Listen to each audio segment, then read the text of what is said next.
everyone. Welcome back to TTT, the Talking Transport Transformation podcast brought to you by TUMI, the Transformative Urban Mobility Initiative.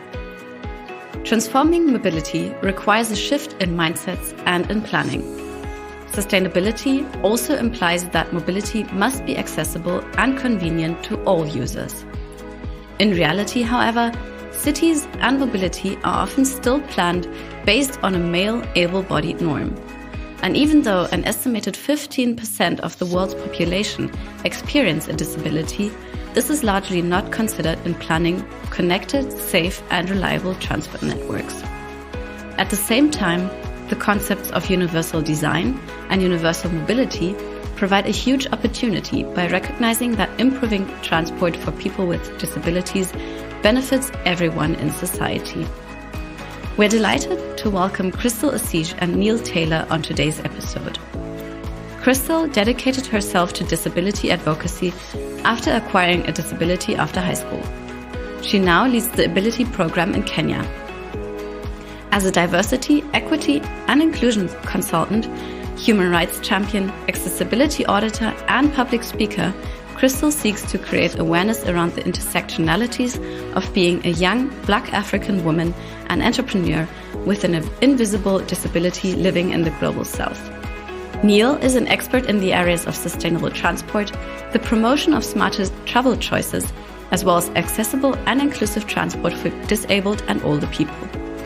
As the Director of Integrated Transport Planning, he advocates for focusing transport planning efforts on developing a better range of transport options, complemented by appropriate travel behavior change interventions, so that specific needs of local people and businesses are met and transport is accessible to all cohorts in society.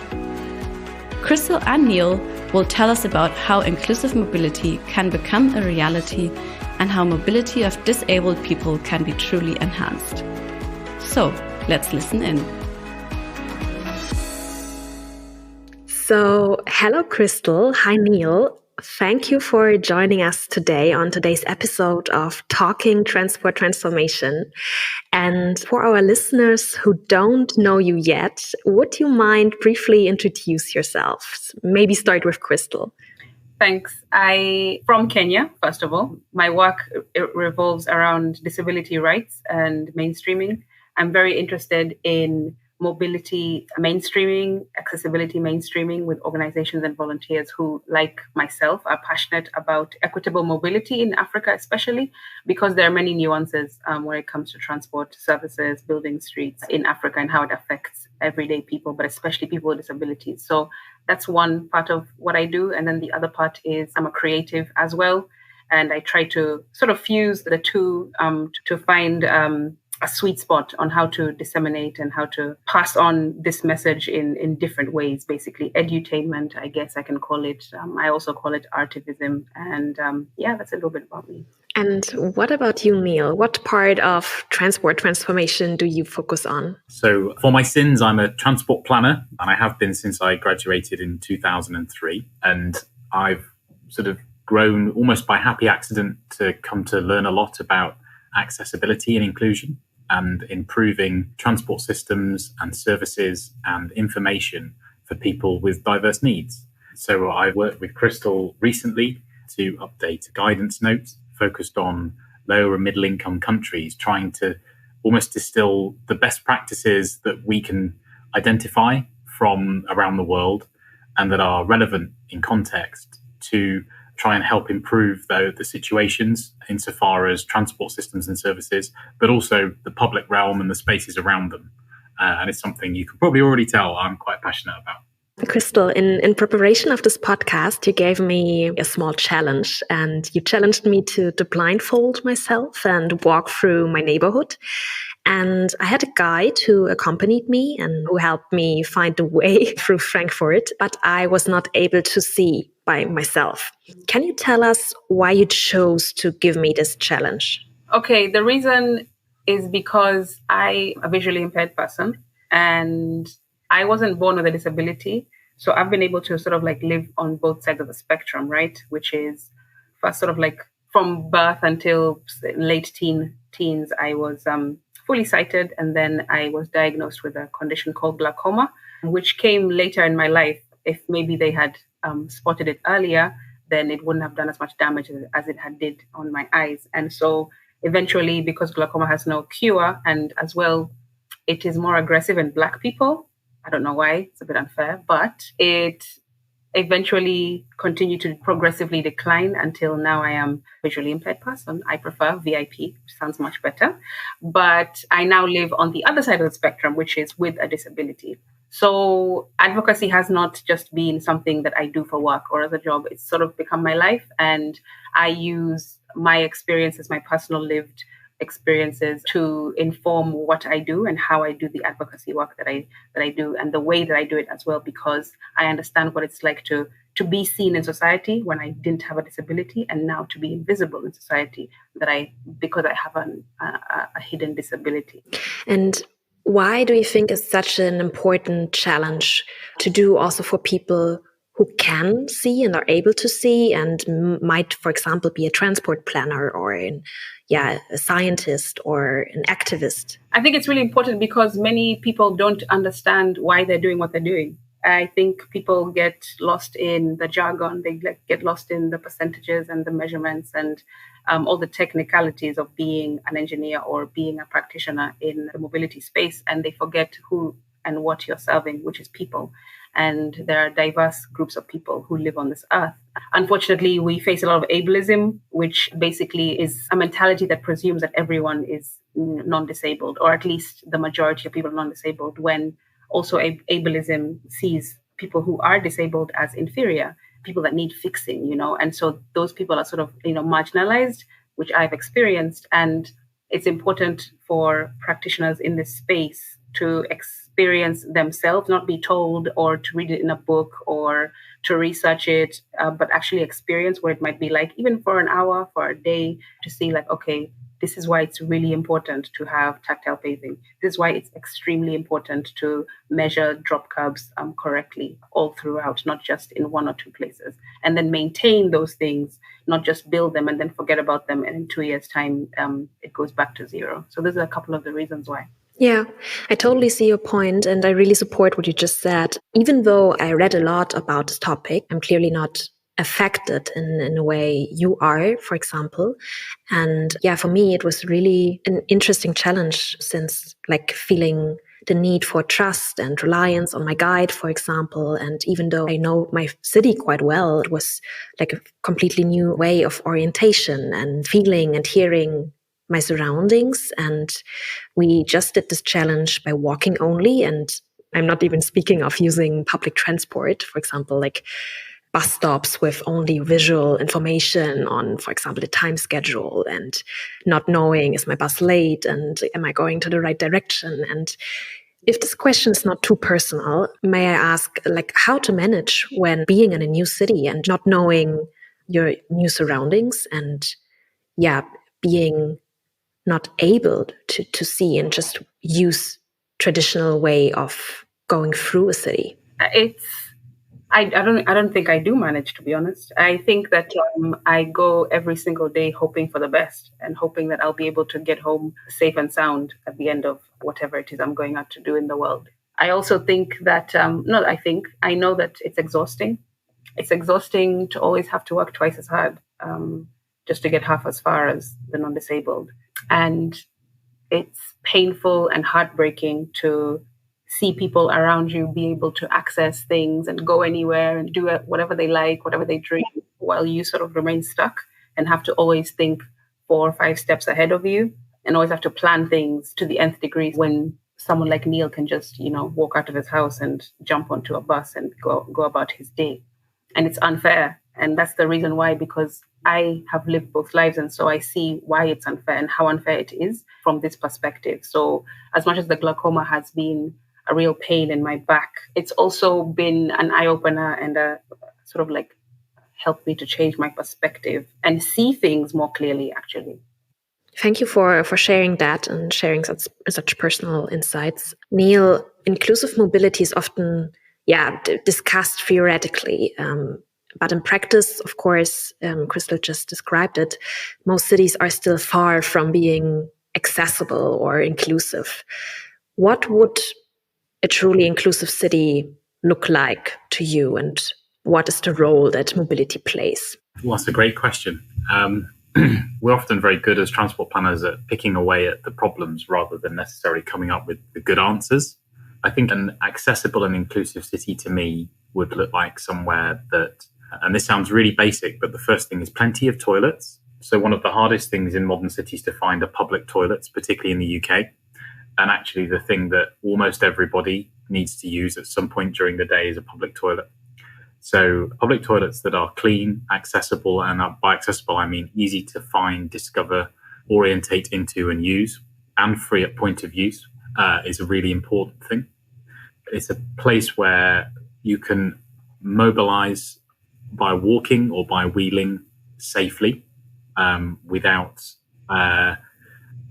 getting lost. So it's easy to identify and imagine where you are, whether you are sighted or not.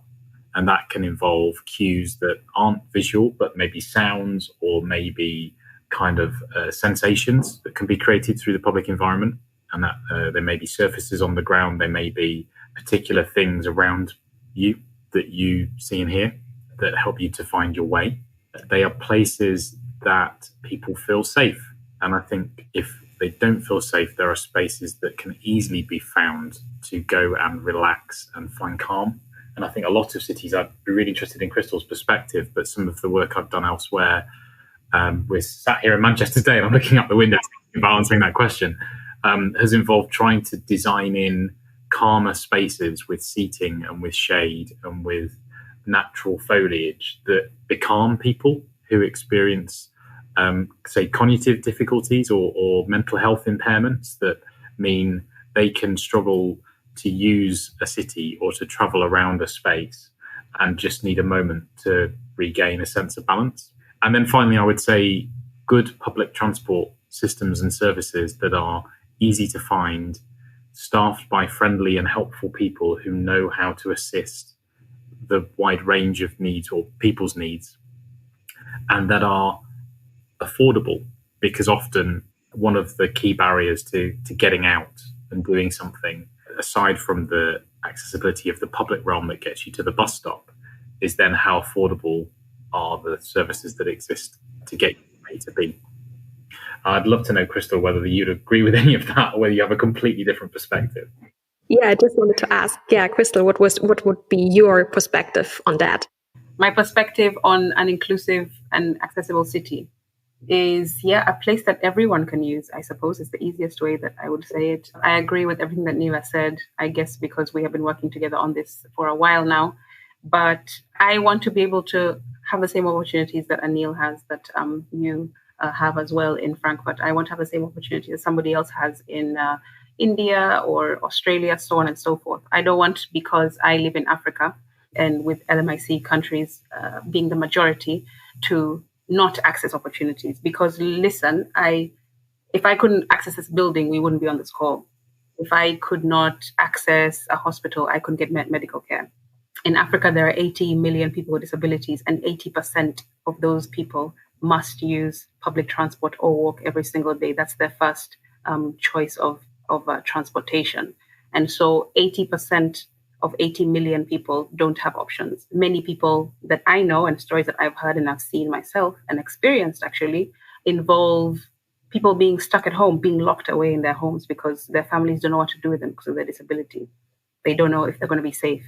They don't know if they're going to be attacked. They don't know if they're going to get home in one piece. And then also a second thing I'm really passionate about in terms of accessibility is like women and girls with disability. I am a woman and I live in Africa. And because women and girls with disabilities in Africa are the group that are left furthest behind, according to research, because we face multiple burdens of discrimination because of our skin color, because we're women, and because of our disability.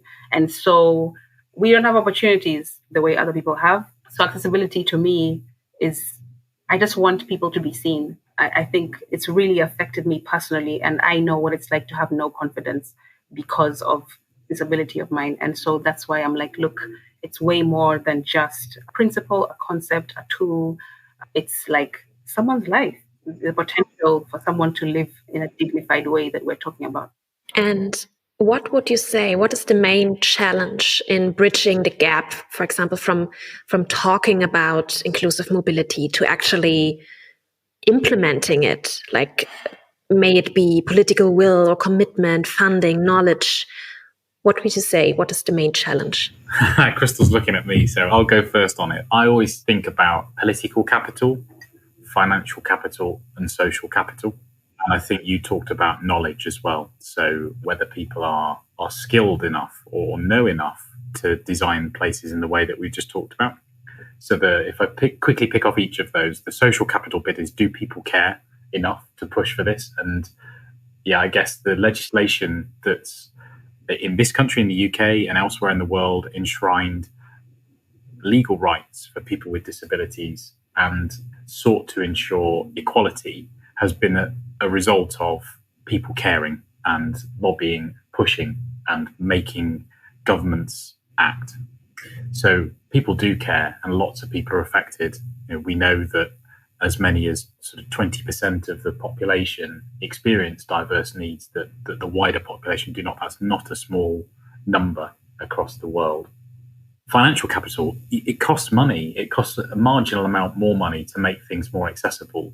And the thing that I think probably frustrates me most as a transport planner is when you see new things being designed and delivered, but there isn't that kind of thought to just make the small changes or the tiny bit of extra spend that's needed to, as a proportion of the whole cost of a project, say £1 billion rail station or something, to just make it as accessible and as good for everyone as it could be.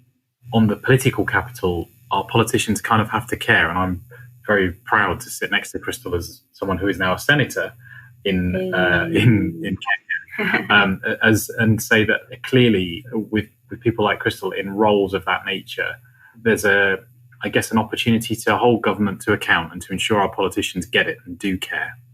And going a little bit back to the start of this podcast, I think the experiment that you described, Laura, was really interesting because it was something that I've done at the prompting of guide dogs here in the UK when working on a public space project in London. And we were fortunate to be able to walk under what's known as simulated conditions or simulation along Oxford Street, which is a really challenging space to be in anyway because it's a busy place and there's a lot of noise and there's a lot happening. But the guide dogs team took us and the designers, so the urban designers who were charged with making it a more accessible space, for a walk under simulation. So you walked around your local neighbourhood with a guide. We walked around Oxford Street, and you could literally see the light bulbs going off in people's minds as they realised that they'd probably been doing urban design in a way that wasn't as accessible as it could be their whole professional lives. And I just thought this is something that absolutely every single urban designer, transport planner, kind of transport engineer should really experience, because I think it's bringing that perspective to the table that would change things. And I guess, Crystal, there's a part of that is about who is designing the space, right? It's often sighted, able people rather than people who experience diverse conditions. Yeah, I think when it comes to stakeholder engagement, we miss out on a lot of different types of people that are represented in the population.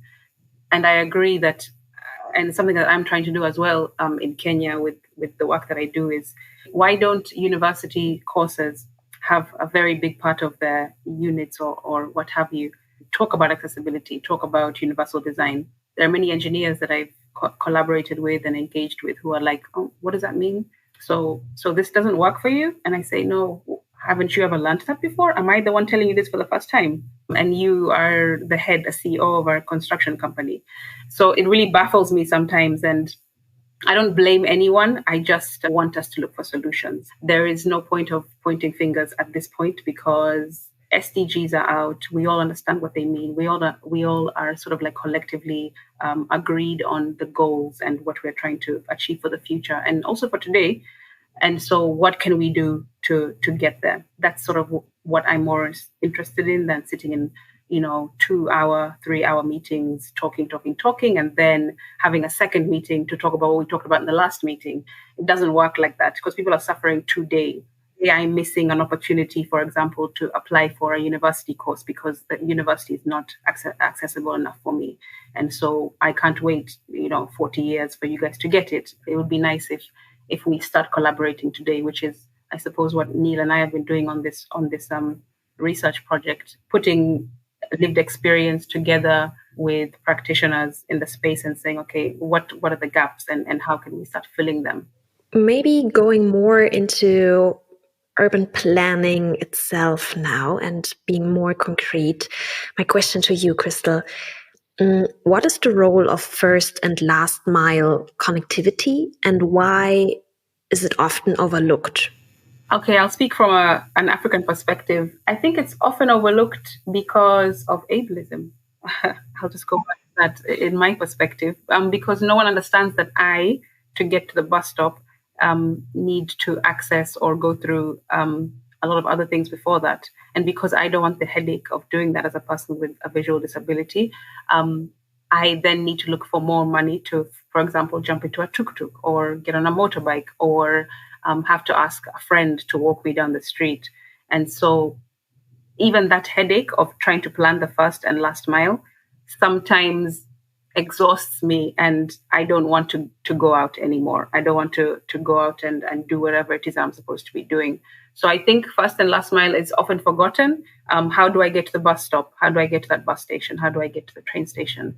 Because even a building, there's no point of having a fantastically accessible even and modern building if the front door is inaccessible to me. Like there's no point of that. So we need to start thinking more about the connectivity of home to the first point of a transportation system or service, because it matters just as much as the thing, basically. When speaking of inclusive mobility, we often hear the term universal design.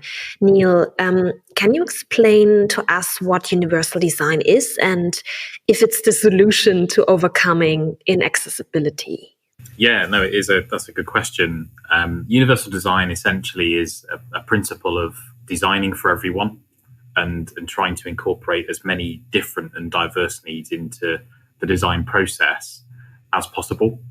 So a good example would be, and this is one of the things I often say at conferences when I'm speaking, toilets. I talk about toilets a lot. It's really quite sad, but everyone often has a perspective on them. Accessible toilets take up a little bit more space than standard toilets, if you like, or conventional toilets. I always say, well, why isn't every toilet just an accessible toilet? It's like a very simple question. They can cater for almost every need, barring some of the most severe, where something like a changing place would be required. They can be non-gendered, so they can cater for people who are trans, for example, which is a kind of an emerging area around the use of toilets that I think we're yet to fully grasp and get a grip of in the UK. And yes, there would be slightly fewer toilets if we use the same footprint as currently to make every toilet accessible. But everybody would be able to use them. Wouldn't that be a great thing? And it's not a perspective that's really gained much traction based on the fact that I've mentioned it at lots of conferences. But it's a good example of the very rigid application of a universal design principle and applying it unilaterally. And so it's this idea that you try and capture as many needs as possible into whether the service or the facility that you're designing. And it doesn't just need to be applied to new buildings and new transport systems, but can be retrofitted and retro-applied to our existing systems and services as well. So in a transport context in the UK over time, we've gradually replaced buses with steps that you had to step up to get into the vehicle with buses that have a level surface throughout the vehicle, or at least for 2/3 of the vehicle's floor, so that almost everybody could use any bus. It's taken a long time. This stuff doesn't happen quickly, but there are still lots of things that make it really hard to use a bus. You've got to find the bus stop in the first place. You need to know what the fare is, and that's not something that all bus services are particularly good at. Do you pay the driver or do you buy the ticket before you get on? There are lots of kind of interesting challenges that it's almost sort of like a learned behavior. If you're part of society and you're included, you just learn this stuff by the way as you go. But if you've lived a life that's involved not being quite so included or disabled from society, Crystal, maybe it's a case of needing some help with that, or needing it to be more straightforward. And I think, Leonie, before you go to the next question, I just wanted to add, universal design, as we always talk about, is not just the right thing to do, it's the smart thing to do, because research clearly shows, best practice clearly shows, that when you design a place or an environment that is friendly to disabled people, then you automatically make it friendly to every single person, every single user. So if we use that as the basis or as the foundation, our baseline, all the time, then we wouldn't even be having this conversation in 30 years' time, in 50 years' time. Everything would just be, this is just where we start universally.